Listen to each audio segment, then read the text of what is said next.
This is The Loop, and I'm so excited to have Jeff Staple here with us today. He's been a huge mentor in my career, and we're happy to have him here. Thank you. Thank Wow. you. Thanks for having me, We're ladies. not worthy. We're not awesome. worthy. Oh gosh, She did her moment. Wayne's World. She had to. So you've got a lot of different titles, but why don't you introduce yourself to us? Yeah. Formally. It's hard. I mean, I do a lot of different things. I mean, I have a clothing line that I founded in 1997. Which is like, I know people watching are like, 1997? I wasn't even born then. Yeah, No, you're 97. definitely an OG in the game for Thank sure. you very much. Oh, That's a that's nice way of nice. saying it. Mega That's OG. What? Yeah, so if you look up Pigeon Dunk, you might see a familiar face, you know, so. 2005, front page of the New York Post. Which Robbie was I was working there at the time. Wow. You're working at the New York I was Post? the post for 2000. Oh yeah, that's right. Okay, yes, oh my God. Yes, I was at the bar. I'm like, what the fuck is this shit? So much history there. Huge. But tell us, what is the Jeff Staple design process? What ethics do you work by? What do you live by? How is it done? Positive social contagion. Wait, Sophia's just gonna answer the questions for me today? Sophia, this is Jeff's moment. Yeah, This yeah. is Jeff's day. So here, Let watch him me No, you know, smile. like as you guys know, like collaborations are sort of a dime a dozen now. Like there's one coming out, I feel like every hour. So it's Literally. hard to like be in the game for literally like a quarter century, constantly doing I know, quarter century is crazy to hear, but like we've been in the game for like 25 years, constantly putting out collaboration and projects and making sure that they're like authentic and people resonate with them. So I think number one is just authenticity, being like aligning with projects that we really feel good about, even if they might not make a lot of sense. Like for instance, Sophia and I are wearing the Staple Allbirds collaboration. It's like a head scratcher, like what Allbird, why would they do that? You know, but we feel good about the brand and we go out there and do it, and thanks for the Nice. nice. But yeah, so like just constantly zigging when others are zagging and doing things that are just like hitting the culture hard. That's what we try to do.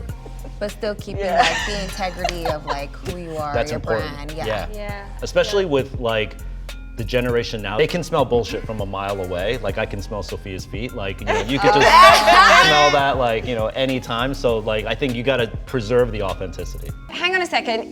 Can we get right to the good stuff? Because Yeah. apparently you're dropping a shoe. Yes. Like now? Yeah. Okay. Like come at the on. end of this month, Can so I we- brought it. This is the first time I've ever been on any outlet showing the shoe. So you Oh, guys are getting the scoop. My It is- bad. Which I am- Puma is this? There's been a few. Which one is this Yeah, now? I like revisiting old friends. We've done Pumas before. We've done, I mean, at least like a dozen different Pumas at this point. 20 different Clydes. This one is with our friends in Japan, Atmos. Oh yeah, I saw that. Yes. So, All right, got some. How did that come along? Like, how did that?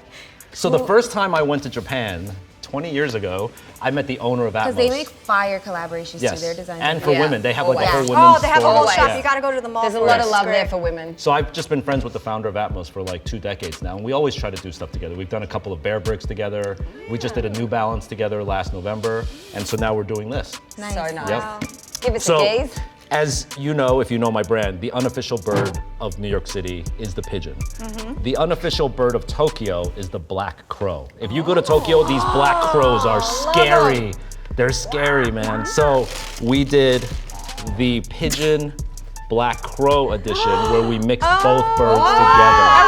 That's so cool. Yeah. But I love being able to add our legacy to this along with Atmos. It's really dope. And Puma's always a lot of fun to work with, as you know. My favorite thing about these shoes are the fluffy suede bits on the back. Thank you. And the hologrammy effect of this side here, because Nice. I'm all about hologram space things and. That's funky. Really enjoy that the crow is on here as well as the pigeon, and it's just, these are unofficial birds, but it, you know, it's like the yin and yang, and Yeah. it just really works. So I really appreciate the story. I think it's more the story that makes me want them.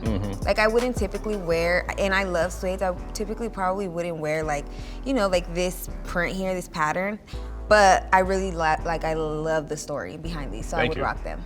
For sure. I just love that you're continuing the story for Thank the you. Puma Staple collabs Yeah. and Classic Pink. I like it. Thank you. I'm glad you appreciate the storyline, because a lot of the criticisms that we get is like, oh, you're always making things look like pigeons. You always put the pigeon on it. Yeah. But like, Okay. Hello. I know, it's like I am building a brand. Like, do you tell Ralph Lauren, like, yo, stop with that polo horse, son, it's Yeah. tired. Like, Or yo, Lacoste with Tommy, the alligator. yeah, like, no, Yeah. like, you'll get it 30 years from now when like I've built a legacy. Like, that's when maybe there you'll you go. understand. Here. So where do you get your inspiration from now that we're in a pandemic? You obviously used to travel a lot. How do you stay inspired and stay in touch with your community?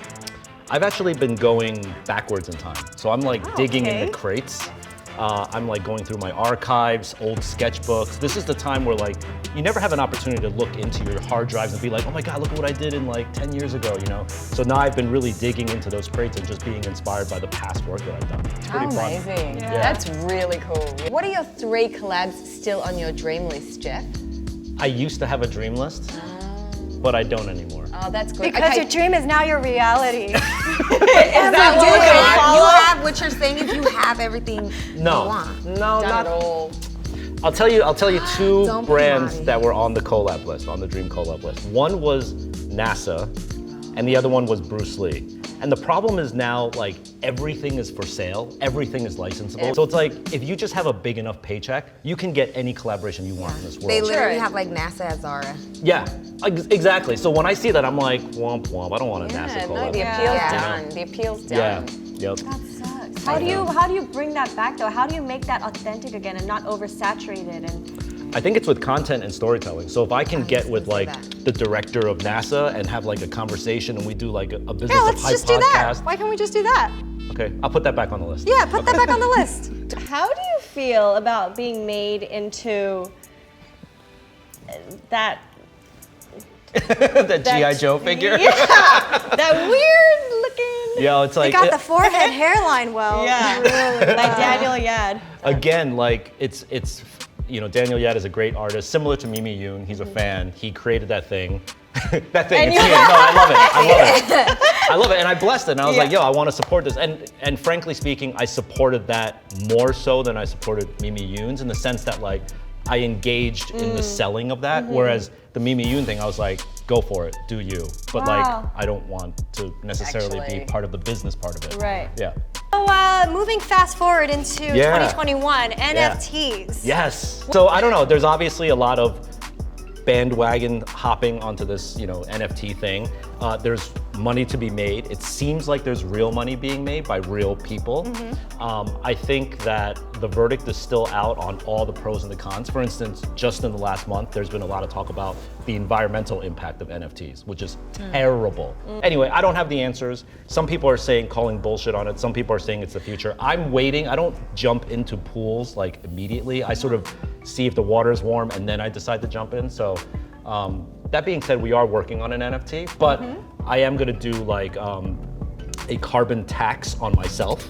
So whatever carbon impact that NFT creates, I'm gonna pay cash to tax myself so that the carbon number is reduced. Oh, that's a nice idea. yeah. Very charitable. There you have it, Jeff Staple, everybody. Thank you. Thanks, guys. Thank you very much. Thank That was you fun. for your time. Amazing.